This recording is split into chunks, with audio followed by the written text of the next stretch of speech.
There are foods I ate every single day of my life, and foods I refuse to touch even once. People think it's about luck. They think longevity is written in your blood, passed down like a family name. But I've watched people from strong families fall apart at 50. I've watched people from weak families outlive everyone around them. The difference was never in the blood, it was in the bowl. I am 98 years old.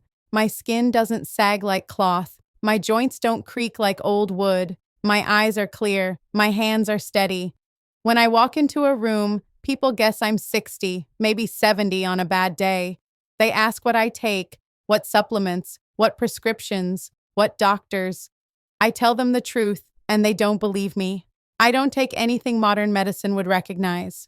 I grew up in a village where the nearest clinic was 2 days away by foot. We didn't have pharmacies. We didn't have bottles with instructions.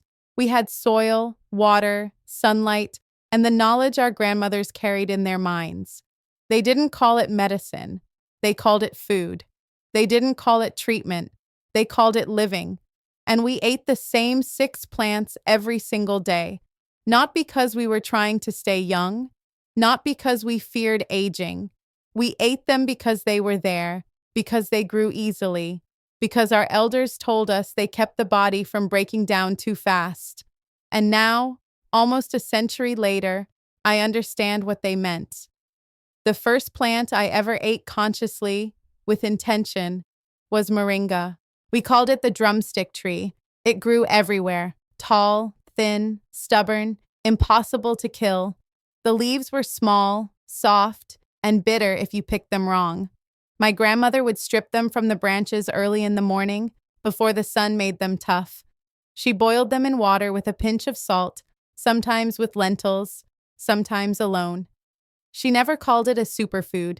She never said it was full of vitamins. She just said, "This keeps your blood strong." I didn't understand what that meant when I was young. I thought blood was just blood. But as I got older, I noticed something. The people who ate moringa regularly didn't get tired as easily. They didn't faint in the heat. Their skin stayed firm longer. Their hair didn't gray as fast. Modern science later found that moringa contains more iron than spinach, more calcium than milk, more vitamin C than oranges. But we didn't need laboratories to tell us it worked. We saw it. We felt it. Today, people buy moringa powder in plastic jars. They mix it into smoothies, swallow it in capsules, sprinkle it on toast. They treat it like a supplement, something extra, something optional. But for us, it was daily. It was foundational. It wasn't about adding health. It was about not losing it in the first place. The second plant was ashwagandha. We didn't call it that. We called it by a name I can't even translate properly into English anymore. It grew low to the ground, with small green leaves and roots that looked like twisted fingers. The roots were the part that mattered. My grandfather used to dig them up in the dry season. He would wash them, dry them in the shade, and grind them into a rough powder. Every night before bed, we drank a cup of warm milk with a spoonful of that powder mixed in. It tasted like earth, bitter, heavy, hard to swallow at first. But after a few weeks, your body started asking for it. My grandfather said it calmed the mind and strengthened the bones. He said it helped the body recover from the day. He was right, but he didn't know why. Modern researchers later discovered that ashwagandha reduces cortisol, the stress hormone. It helps the body manage tension, inflammation, and cellular damage. But we didn't need that language. We just knew that people who drank it slept better. They woke up with less pain.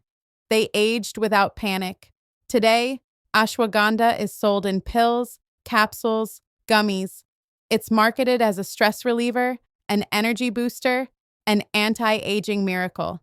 And maybe it is all of those things. But when you take it once a day, in a capsule, isolated from food, isolated from routine, isolated from intention, it doesn't work the same way. We didn't take ashwagandha to fix a problem. We took it so the problem never started. The third plant was turmeric. This one, people know. It's trendy now. It's in lattes, in face masks, in anti-inflammatory supplements. But we didn't drink it in lattes. We ate it every single day, cooked into our food, fresh from the ground. Turmeric root looks like ginger, but smaller, brighter, almost glowing orange inside. My mother would grate it into every curry, every stew, every pot of rice. She would mix it with black pepper, which made it stronger, though she didn't know the science behind it. She just said, "This keeps the pain away." And it did. I've watched people my age cripple themselves with joint pain, with arthritis, with swelling that never goes down. I've watched them take pills that destroy their stomach lining, that thin their blood, that require more pills to manage the side effects. I never had that. My joints are stiff sometimes, yes. I'm not immune to time. But I don't wake up in pain. I don't need help standing. I don't need a cane. Modern science now confirms that curcumin, the active compound in turmeric, is one of the most powerful anti-inflammatory agents on the planet. It reduces oxidative stress. It protects the brain. It slows cellular aging. But none of that mattered to my mother. She didn't care about oxidative stress. She cared that her children didn't cry from growing pains. She cared that her husband could still work in the fields at 60. She cared that her own mother, my grandmother, lived to 93 without losing her mind. Turmeric wasn't medicine, it was protection. The fourth plant was gotu kola. This one, most people have never heard of. It grows wild in wet places, near rivers, in the shade of banana trees. The leaves are small, round, soft, almost like tiny lily pads. We ate them raw, in salads, or boiled them into soups. My grandmother called it the memory plant. She said it kept your mind clear, your thoughts sharp. She said the old monks used to eat it so they could meditate for hours without losing focus. I didn't believe her when I was young. I thought memory was just memory. But now, at 98, I remember everything. I remember faces from 70 years ago. I remember conversations. I remember the exact taste of my mother's cooking. I remember the smell of rain in the village. People my age forget their children's names. They forget where they live. They forget who they are. I don't. Modern research later found that gotu kola improves circulation to the brain. It stimulates the production of collagen, which keeps skin firm and veins strong. It supports cognitive function, reduces anxiety, and may even slow the progression of dementia. But my grandmother didn't need research. She just ate it, and she stayed sharp until the day she died. Today, gotu kola is sold as a nootropic, a brain supplement, an anti-aging herb.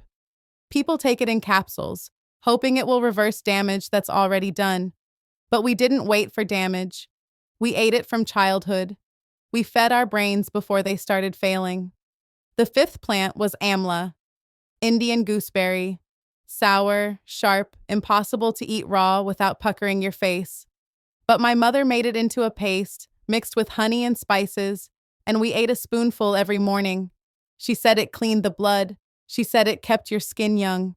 She said it prevented disease before it started. And she was right. Amla is one of the richest sources of vitamin C in the natural world. It's a powerful antioxidant. It supports the immune system, strengthens the liver, and protects cells from breaking down too fast. But more than that, it keeps the body from rusting. That's how I think of aging now. Rust, oxidation, the slow breakdown of cells that can't repair themselves anymore. Most people rust from the inside out. Their organs fail, their skin sags, their energy drains. I didn't rust. I wore down slowly, like stone smoothed by water, not like metal eaten by air. Amla was part of that. It gave my body the tools to repair itself, day after day, year after year, for nearly a century. The sixth plant was holy basil. We called it tulsi. It grew in every courtyard, in clay pots, treated almost like a sacred plant. My grandmother wouldn't let us walk past it without touching the leaves and breathing in the scent. We made tea from it. Fresh leaves, boiled in water, sometimes with ginger, sometimes with a little honey. We drank it in the evening, after the day's work was done. It didn't taste like medicine. It tasted like calm. My grandmother said it protected the heart. Not just the physical heart, but the emotional one. She said it helped you carry stress without breaking under it. She was right. Holy basil is what modern science now calls an adaptogen. It helps the body adapt to stress. It regulates cortisol. It protects the heart, the lungs, the liver. It reduces inflammation. It keeps the nervous system balanced. But we didn't need that language. We just knew that people who drank Tulsi didn't have heart attacks at 50. They didn't collapse from exhaustion. They didn't age in sudden bursts of breakdown. They aged slowly, gracefully, without panic. These 6 plants were not magic. They were not miracles. They were just food. Daily, intentional, consistent food. And that's the part people don't want to hear. They want a pill that fixes everything in 30 days. They want a cream that erases wrinkles overnight. They want a surgery that rewinds time. But time doesn't rewind. It just moves slower or faster depending on how you live. I moved through time slowly. I didn't try to stop it. I didn't fear it. I just didn't speed it up. Modern medicine is built on speed. Fast relief, fast results, fast everything. And speed has its place. But speed also has a cost. Every painkiller that works in 30 minutes damages something else. Every steroid that reduces inflammation creates dependency. Every antibiotic that kills infection also kills the bacteria. Your body needs to stay balanced. I'm not against medicine. I'm against using medicine as a replacement for living right. I didn't look young because I fought aging. I looked young because I never declared war on my own body. I gave it what it needed. I ate the same plants every day. I didn't skip. I didn't binge. I didn't panic when I felt tired or sore. I just kept feeding my body the tools it needed to repair itself. And it did. My skin stayed firm because I ate collagen-building plants like gotu kola. My joints stayed flexible because I ate anti-inflammatory plants like turmeric. My mind stayed sharp because I ate circulation-supporting plants like amla and holy basil. My energy stayed steady because I ate adaptogenic plants like ashwagandha and moringa. None of it was expensive. None of it required a prescription. None of it came from a lab. It came from the ground, from routine, from patience. And patience is what modern life has forgotten. People want results now. They want to undo 40 years of damage in 40 days. They want to look young without living young. And when it doesn't work, they blame their genetics, their age, their luck. But it was never about luck. It was about whether you fed your body or fought it. I'm 98 years old. I've buried people younger than me, stronger than me, wealthier than me, people who had access to the best hospitals, the best doctors, the best technology, and they still fell apart because they treated their bodies like machines that needed fixing instead of gardens that needed tending. I tended my garden every single day with moringa, ashwagandha, turmeric, gotu kola, amla, and holy basil. And my garden didn't die. It just grew older, quietly, without collapsing. I didn't try to stay young. I just didn't interfere with my body's ability to take care of itself. And that made all the difference.